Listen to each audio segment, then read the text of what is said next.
Hi folks, and welcome back to the Get Together. My name is Reuben Warren, and we're back this morning with my group of friends, and we're here to discuss changes that have happened in our lives in the recent past.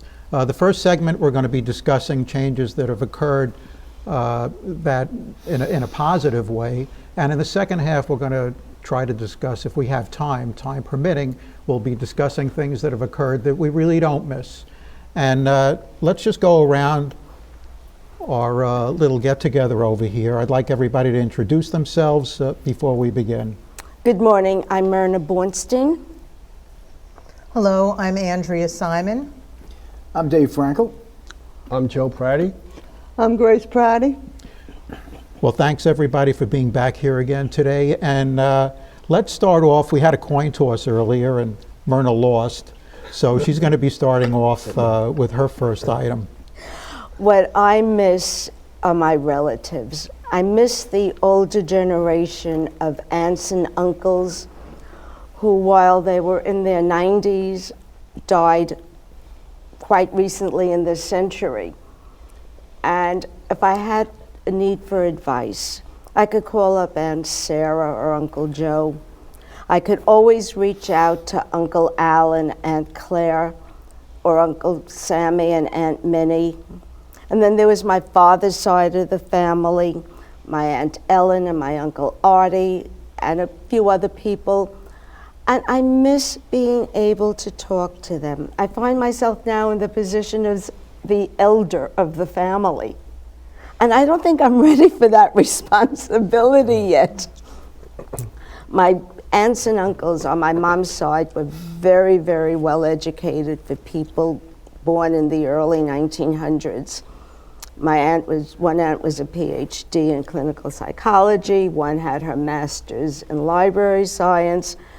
My Aunt Sarah, who became a second mother to me after my mom died, and I was 63 when my mom died. I miss being able to call them or to go visit them. I miss that camaraderie I had with them. And it's funny, I never had it with my cousins, but I had it with my aunts and uncles. Yeah, but so that's interesting. So you miss the family. However, you know, one of the things that I realized is that I miss family also, but as we got older and we had our own families, we created our own families as well, correct? Yes, but I only have one brother. And they say a brother will go towards the wife's side of the family. And my sister-in-law has a larger family, and my brother always tended to go there. Since there's only two of us, that left me out with nobody to bond with. And I never had it with my cousins, but I had it with my aunts and uncles. You have friends here. I know, right? that's, you know, I've reached the point in my life where I've decided that you make your family. You pick the people you want to be with, and you're right, I do want to be with the people here. I want to be with the people at the J or the CLLD program or the UFT. I'm at the stage where I can pick who I choose to be with. Interesting. I believe Dave.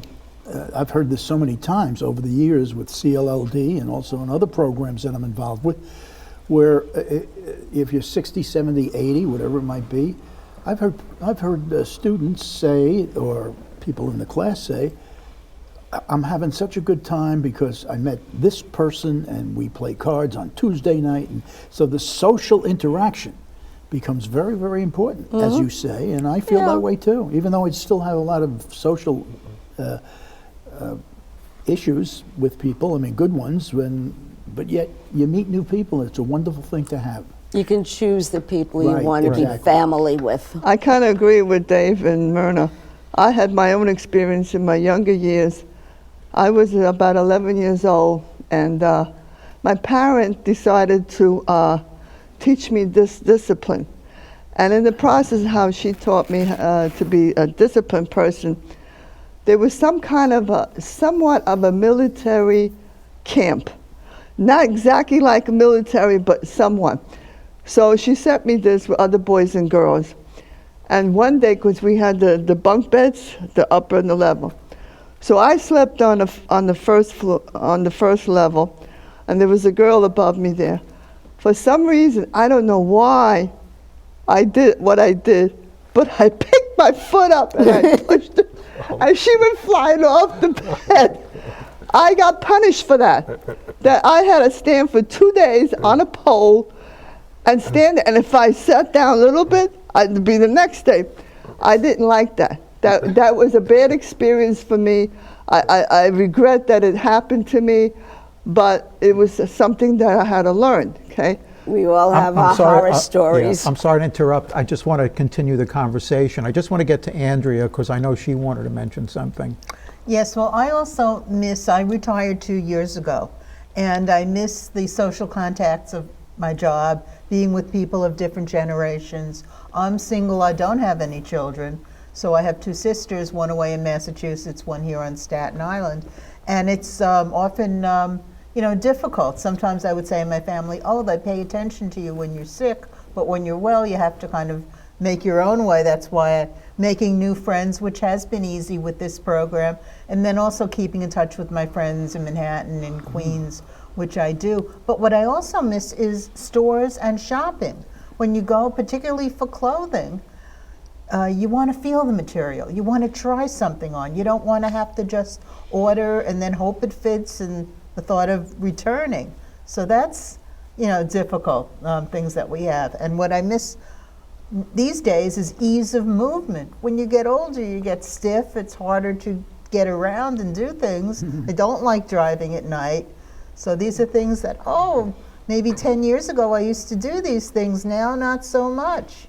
Yeah, the only time I really feel old is in the morning when I get up and I have to look at I have to look at myself in the mirror. So that's one of the reasons I don't carry a mirror around. Or you don't shave. Understood. Dave, what about you? Well, so many things, but one in particular this time of year. This time of year was being that I'm a native islander. I used to, this time of the year, whether it be Hanukkah, Christmas, whatever, we used to go to Port Richmond. Now, Richmond Avenue, we know what that, Richmond Avenue, and then there's Port Richmond Avenue. Port Richmond Avenue was the shopping center. That's how old I am. We used to go to Port Richmond Avenue to do our shopping. The only other thing we would do, if we didn't go there, we would go to New York, and that was a major ordeal. But there were so many great stores on Port Richmond Avenue that, of course, are no longer there. They had, either they retired or the businesses shifted somewhere else. But that's where we bought all our Christmas, Hanukkah presents, and I missed that because it was a lot of fun. If I went with my father, he'd say, let's go into the local store where they have and get an ice cream soda. Let's, little innocent, simple things. It does exist, but you got to go find it. It's not easy. So it's more the social interaction, or Yes. lack of social Right. interaction Right. that you miss. Yeah. Interesting. Joe? Well, one of many things that I miss when I was a teenager, even into my 20s and 30s, we used to go to a ball game, the Yankee game. I was born and raised in Brooklyn. So we would go to a Met game, or we would go to a Yankee game, and my father would make us meatball sandwiches. And so we would take my brother, a couple of friends, a lot of guys, and even my young nephew when I got older.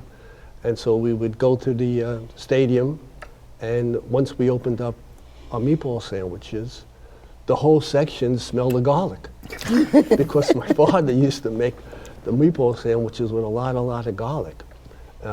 Nowadays, you can't even bring in a bottle of water. They don't allow you. Don't allow anything that comes in. You search and you gotta, and then in the stadium now, they got every kind of food that you can think of. Back then, it was a hot dog and ice cream, popcorn, but I missed that. But on the good side of it, I learned from my father how to make those meatballs. And so when I do it, and I'm eating and smelling it, it reminds me of the time that I went to the ballpark and had a great time and was eating the meatball sandwich. Did you ever go to Ebbets Field? Ebbets Field, yeah, because I was raised in I miss Brooklyn. that. I never went to Ebbets Field, and I was a Dodger fan. Well, you can go in, it's a house, it's a complex there I now, know, the I Ebbets Field know. complex. Yeah, you know, But, you were talking about the food. I remember the first time I went to Richmond Ballpark, I wasn't aware that you couldn't bring food into the stadium, and we brought sandwiches Oh, boy. with us, and they wouldn't let us in, so we wound up eating the sandwiches by the gate, you know, on the Oh, outside of the wow. gate. I Right. didn't want to throw them away because Right. we Oh, yeah, made them, right. they were good sandwiches. So we stood outside eating, and then they let us in. Well, that's what happens. That's a big change because years ago, you're right. We went to the Polo Grounds, and my father would say, "You can buy something there, but I'd rather have Mom made some sandwiches," and that was part of the deal. And now that's a big change. Now you can't It do is. that. Well, years ago, we went, my daughter and granddaughters and I went to the Florida State Fair in Tampa. And my daughter always brought tons of stuff for the girls. They were younger at the time. And they're looking with through the bags with their flashlights. Oh, you can't bring food in. I said, but this is kosher. And they stopped and they let us bring it in. As I guarantee you, there was no kosher food at the State Fair in Florida in Tampa. Oh, yeah. And Grace, what about you? What do you miss? What I missed as a child was not having certain things that I wanted to have, like some of my friends. My parents couldn't afford it, and I had to learn to understand that. One friend had a bicycle. Oh, I wish I had a bicycle. I couldn't afford to have a bicycle because, first of all, we were in a 3-room apartment. There was no place to put it. I had to understand that. Then I wanted a pair of roller skates. Well, you can get hurt. So I said, well, my friends have it. I don't care. You're going to get hurt. So I didn't get my roller skates, okay? So it's certain things that I seen in my friends, my parent wasn't able to give it to me. And I had to accept that where other parents of my friends were able to give it to them. So I kind of missed that kind of part. So I used to sneak around and I used to, hey, can I drive your bicycle? Shh, don't tell your mother, don't tell her anything. And that's how I used to do. I used to go on the bicycle. Well, this has been a great start to the conversation. I'm being told that we're going to have to take a short break, and we'll be back in a few minutes.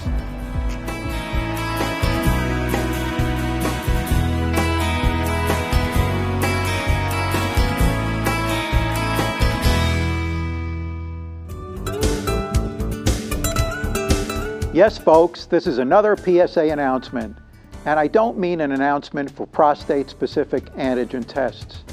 If you live in the metropolitan area, you know the winter weather will be here for a few more weeks. A few weeks in my book is 10. Today, the high temperature is about 50. Yesterday, it was 39. I call this the lovely seesaw effect.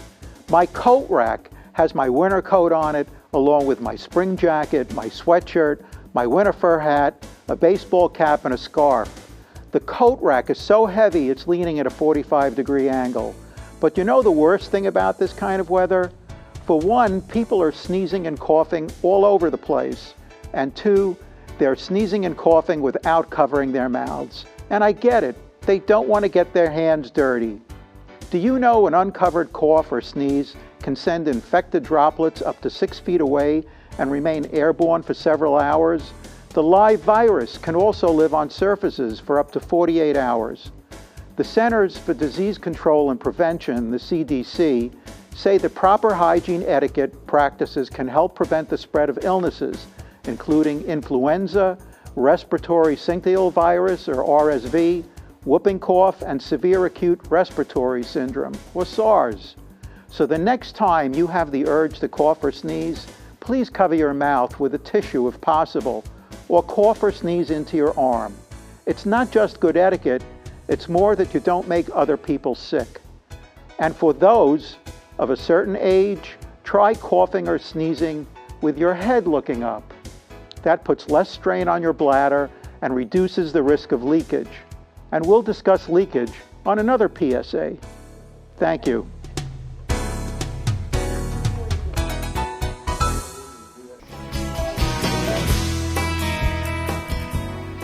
Hello, everybody, and we're back.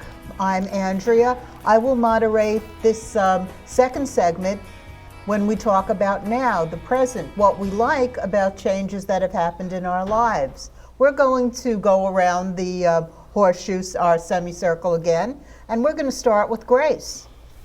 Yes, talk about modern technology we have today. We've come a long ways from the past into the future.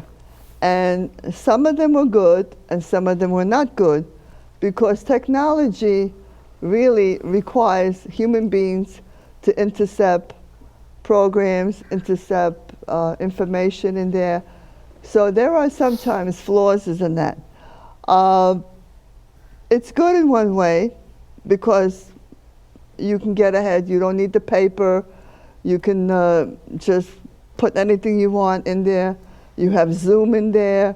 You have conversations that you didn't have in the past. So medically wise also helps because you can speed up diagnosis of health issues that years ago they couldn't find. It took them a long time if a person had a health issue, and whatever that issue might have been. So in a way, it's good at the present time. We don't know what the future will hold yet at this time.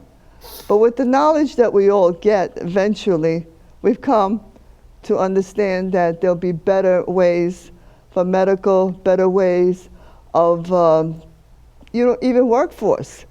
You don't necessarily, we have it right now where some people could stay home and do their job and don't have to go to an office. So I agree to a point that the modern technology we have today is excellent to a certain point, and we'll see what happens down Grace, the road. those are a lot of changes. Do you say you would prefer to live now or then? You had to make a choice. Well, this is a little better than the past because it does help medically. It does help in job force. Again, like I said before, there are sometimes flaws. Okay. It's a machine. Yeah, Grace, there are a bunch of us, so let's go on to Joe. Well, to continue what you were saying, the technology, cell phones. I mean, there was a time growing up in Brooklyn, you had to make a telephone call. Well, you went to a telephone booth, and sometimes it came apart, it was broken, and so you couldn't do it. And even nowadays, your car, the new cars, they got bells and they got lights. It'll even tell you when you're getting too close to a car. It'll stop when you get too close to a car. I remember going on vacation in our country, and I always had to have one eye on the road and one eye on the map to figure out where I was going and how to do stuff. Nowadays, all I got to do is listen. The GPS is telling me how far I have to go, make a left, make a right, and it actually tells me how long it's going to take to get from point A to point B. I mean, it's remarkable. Some of the So Joe, you technology. don't miss the getting back to the phone booth, you don't miss the phone books, having to look up a phone number in a phone book. You get to the page that you're looking for and Right. somebody tore it out. In the beginning, I did, but now it's on your phone. Whoever you want to call, it's right there. It's so simple. That leads to loss of memory because you don't have to remember phone numbers. It's stored in your phone. That's right. That's right. You just have to punch, hit That it. makes it easier for people as they start losing their memory. If they can, Maybe it Use contributes to it. could be. Okay, Dave, what do you think? Well, let's stick with the cars. One of the things I like is the fact that it does tell you. You don't have to punch into the car with certain information. You can get that information. It's already there. So the cars are all over the place, and the cars have improved. One of the things that I'm concerned about, though, is, and again, it's not a problem yet, but it will be, and that's traffic traffic on the roads because there are more cars. Every family has not just one car; they have 3 cars. I don't want to go back to then. That's not a good thing. But at least now, you can have a couple of different cars in the driveway. Pick one, go out and and then you can get them online. I'm sorry, get a lease. There was a time when there was no such thing as a lease.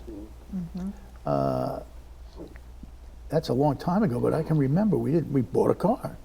You either bought it on time or you paid for it up front. Now you can get a car and work it out so that you can afford it. It's not a major issue. When you're in all of this traffic in the future with all the self-driving cars that they're bringing on, I hope that doesn't happen. you can get on your phone and call people and tell them you'll be late. Or sit and listen to music. Who or knows? watch We might be TV. going that. Yeah. We are going in that direction, but I don't know how they're going to do that. It sounds very. Everybody will Scary. wear a crash helmet. You have Crash to wear a helmet helmet, when you're right. inside the car. Well, we have airbags now. We didn't 30 years ago. And seatbelts. That's right. Seatbelts in the back now.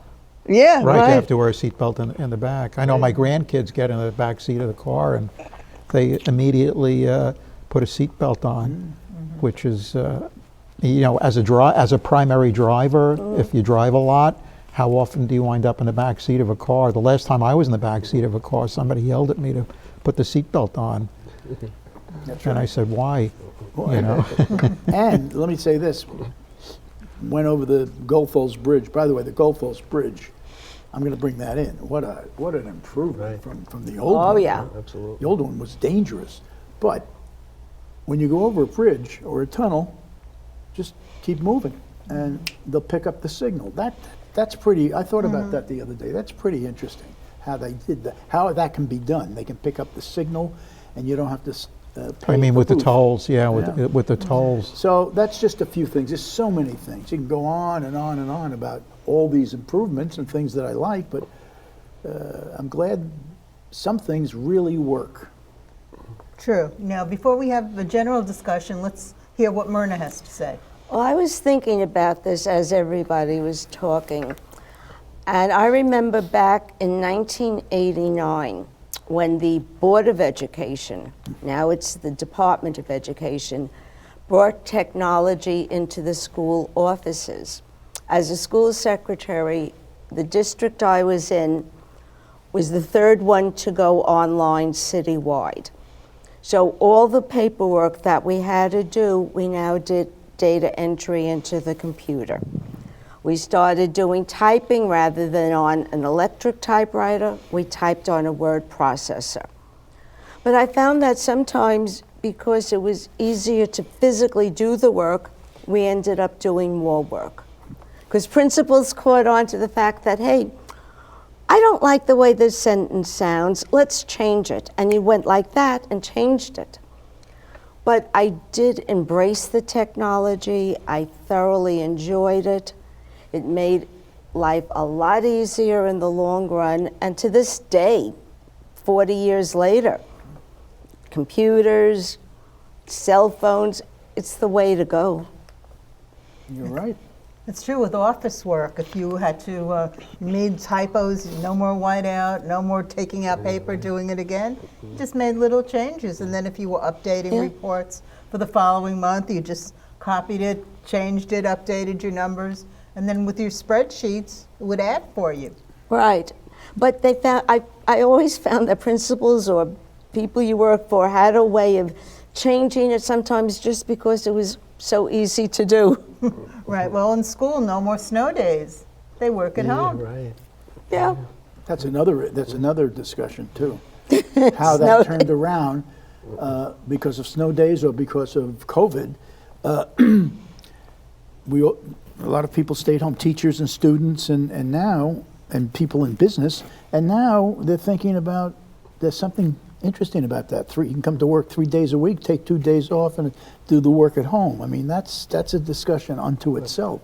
I know. But one thing, talking about the school when the kids are home, I have a young niece, grandniece, as a matter of fact, and she was doing it online, and the teacher was giving a test.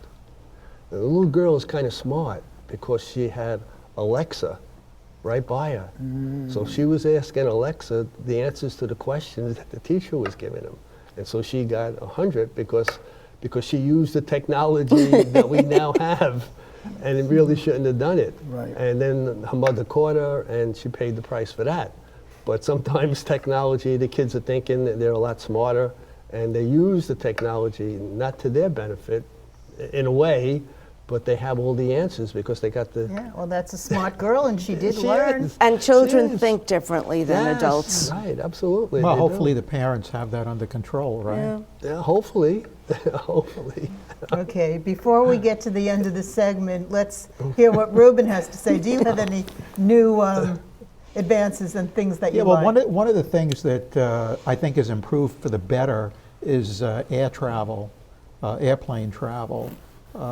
Over the years, the abundance of airlines or flights to various destinations, and the fact that cost has come down, has made air travel a lot more accessible. So that today, if you want to travel to Europe or you want to travel to literally wherever you want on the globe, it's really not a big deal. You just have to have the time and the effort. But cost-wise, the number of airlines, the number of destinations, it's much easier to plan, much easier to get from point A to point B. Like I said, I think air travel in general and the technology involved with that has made it a lot more accessible for us to go to different places that 30, 40 years ago we wouldn't have given a second thought of going to. Even flying domestically, it means that if you want to fly, let's say, from New York to Florida, instead of driving, you save 2 days. That's 2 days that you could spend in Florida rather than being on the road. Or if instead of having to drive cross country to California, you can fly in whatever it is, 6-7 hours instead of taking 3 or 4 days to drive cross country. And That's also- time that you could spend enjoying your vacation. And also, you're comparing prices of airlines, you're booking your own ticket, you're choosing your own seat. Right. It's You can do that all in the comfort of. And all it takes is in your one bathrobe at home. And all it That's it. takes is one thunderstorm in She got a Chicago, point. and there goes air traffic all over That's the it. country. She's Well, got a point. but that's but you're downplaying it. You're putting Well, there a are all negative things on- we can't control, such as the right. weather. I mean, weather is and something. world events. Right. We yeah. still can't control the weather, and maybe somebody will figure that out. And we can't at control the some point. technology when the plane crashes and there's people in it. Oh, God, when there's Let's a keep this a computer happy foul show. up, That's it, the computer foul. You're right. you take the good, you take the bad, and you just pick and choose. Yeah, let's keep things on a more optimistic note. Medical advances we've enjoyed, dental implants, cataract surgery, knee replacements, hip replacements, and such. Well, this has gone really quickly. We're just about at the end of this segment, and we thank you all for watching us, everyone for discussing, for racking their brains, and let's keep our brains active